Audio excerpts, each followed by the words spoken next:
Hi, Yija Martins, licensed marriage and family therapist and couple therapist. Have you heard of the concept of ADHD avoidance? Well, I have been thinking a lot about double avoidance in an ADHD impacted relationship. What does it look like? What are the two avoidances? The first one is ADHD avoidance, which is running away from any situation that's uncomfortable. As human beings, we all have the natural tendency to run away from discomfort.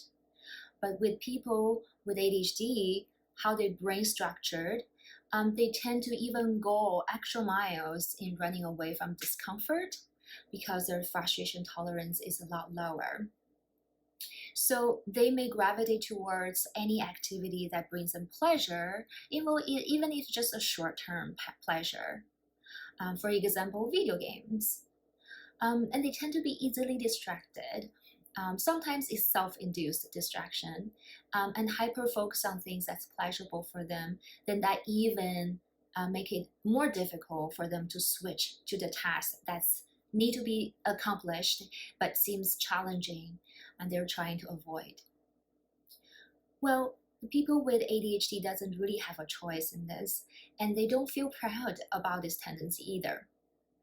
Actually, is very much shame-provoking and guilt-provoking. A lot of people with ADHD feel awfully shameful about their tendency to avoid discomfort and cannot live up to the standard of people they love. So what is the other avoidance? The other avoidance is called avoidant attachment style. In here, I'm not going to get into the details about attachment theory because it's pretty lengthy. I will just give you a summary. So basically, there are 4 types of attachment styles. One is the secured attachment. The second is anxious-avoidant attachment. That's what we're talking about here, the avoidant attachment. The number 3 is anxious-pursuing or clingy attachment. The last one is disorganized attachment style. So let's go to the anxiously avoiding attachment. Where does it come from? So when we are babies, we have a lot of needs. We need to be changed and fed and comforted and entertained in some way. And when babies express their needs, and the parents are having a hard time attuned to what the real needs are, and for whatever reason they got distracted, either depressed or stressed out, that they cannot accurately read and attend to the children's needs, and they are underparenting chronically. Then some children start to develop this distrust about their needs will be met. They start to ignore their needs, or they start to fantasize about when their needs are met by themselves.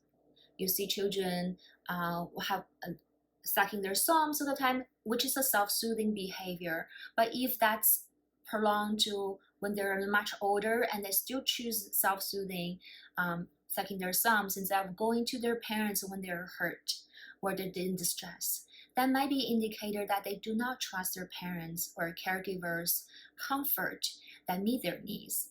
So when they grow into adults, they tend to be adults or avoiding intimacy, have some fear about intimacy, that is anxious that their needs will not be acknowledged and met by their partner, so they'd rather meet their own needs. So when a partner with ADHD could have both, could have the typical ADHD avoidance and avoidant attachment style. You may ask me, so E, why do I need to know the difference? That sounds very technical.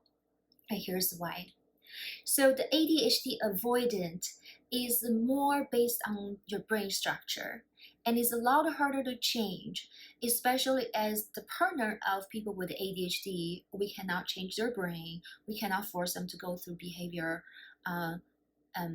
treatment, and we cannot force them to take medication. It's really up to the people with ADHD to decide if they are motivated and they really want to change and to solve the problem of being avoidant and procrastinate. So the more you're trying to fix it, probably the worse it gets in your relationship. However, you can do something about the avoidant attachment style. Well, generally the attachment happens between at least two people.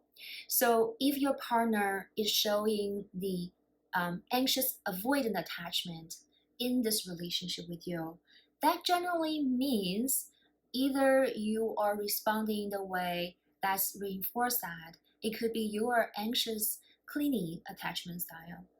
Generally, that's the dynamic when make the situation worse and there's a lot of conflict happens. The anxiously clingy partner may pursue the partner that's anxiously avoidant, and then the other person run away and withdraw, and both people get really frustrated and guarded. So when you cannot change your partner, that's for sure. Even you may want to try, or that's your fantasy. Let me tell you, it doesn't work.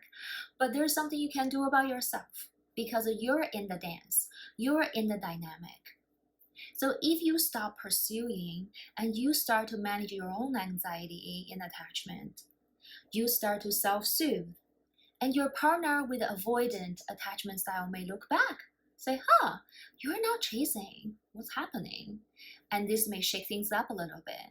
And with a professional, a skilled therapist guidance, you may be able to stop your cycle automatically in the future, and conquer this avoidant pursuing dynamic.